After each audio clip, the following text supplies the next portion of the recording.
So I'm messing around getting a Gen 2 running in the basement today. A little more tricky than the Gen 1 was. But I got a function generator feeding the crank input. And I got a gear position sensor plugged in. Really not a whole lot else plugged in. Throttle position sensor, rheostat plugged into that guy. And then I've got all the injectors wired into this box. So the lower LEDs, it's cylinder 1, 2, 3, 4. Lower injectors, and then 5, 6, 7, 8 upper injectors, and then that's the 4 coils.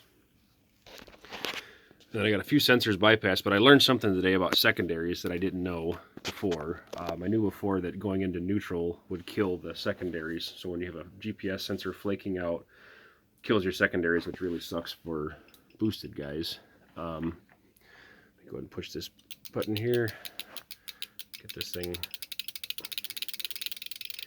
So like right now, you don't get any secondary injectors till you get way up in RPM. Alright, so now we're at like 8,000 RPM. And then if I back off the throttle position, you can see that the uppers kind of go away. Oh, too far. Faulty sensor there.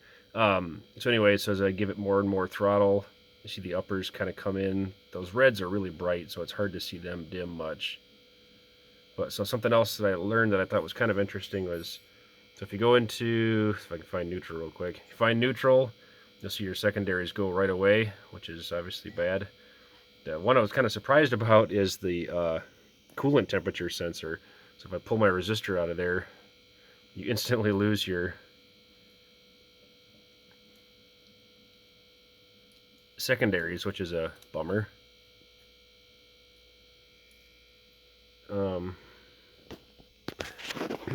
Alright, got that back working.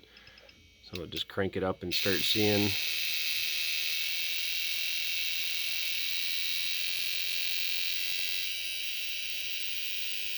Start seeing everything shut off.